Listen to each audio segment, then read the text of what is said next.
السلام علیکم ورحمۃ اللہ وبرکاتہ۔ معزز ناظرین و سامعین، آج آپ کے حوالے سے سردیوں کے خاص تحفے مونگ پھلی کے حوالے سے اور اس کے فوائد کے حوالے سے بیان کرتا ہوں۔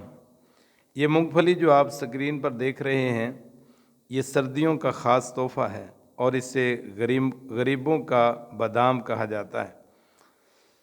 مونگ پھلی کا تیل کھانے میں، ڈبل روٹی میں، کیک میں اور ادویات میں استعمال کیا جاتا ہے۔ مونگ پھلی کو اخروٹ کا متبادل کہا جاتا ہے اور اس کے اندر protein, calcium, vitamin E, vitamin B اور وٹامن B6 اور فاسفورس شامل ہوتا ہے۔ اس کے 10 فوائد ہیں۔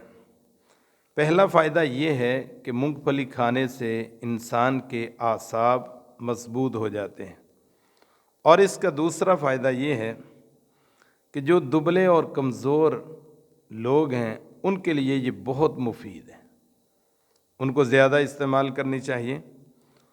اور مونگ پھلی سے انسولین کی سطح برقرار رہتی ہے۔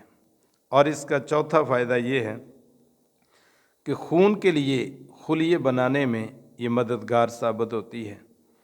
اور پانچواں فائدہ یہ ہے کہ جو باڈی بلڈر ہیں، جو جم جاتے ہیں، ان کے لیے یہ بہت مفید ہے۔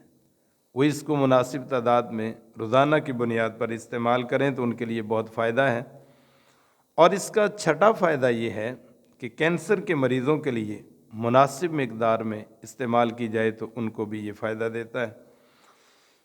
مونگ پھلی میں موجود وٹامنز دانتوں اور ہڈیوں کو مضبوط کرنے کا بہت بڑا ذریعہ ہے۔ اگر ان کو تسلسل کے ساتھ استعمال کیا جائے تو انسان کی ہڈیاں بھی مضبوط ہوتی ہیں اور اس کے دانت بھی مضبوط ہوتے ہیں۔ جن لوگوں کو بال گرنے کی شکایت ہے، ان کے بال جھڑ جاتے ہیں، گر جاتے ہیں، وہ مونگ پھلی کو استعمال کریں تو مونگ پھلی کو استعمال کرنے سے ان کے بال گرنے سے بچ جائیں گے۔ اور اس کا نواں فائدہ یہ ہے کہ اس کو مناسب مقدار میں استعمال کریں۔ جن کو الرجی ہے وہ ذرا کم مقدار میں استعمال کریں تو ان کی صحت کے لیے یہ بہت مفید ہے۔ اور 10واں فائدہ یہ ہے کہ سردیوں میں اس کو استعمال کیا جائے تو یہ سردی کو کم کرنے کا ذریعہ بھی ہے۔ اللہ تعالیٰ میرا اور آپ کا حامی و ناصر ہو۔ السلام علیکم ورحمۃ اللہ۔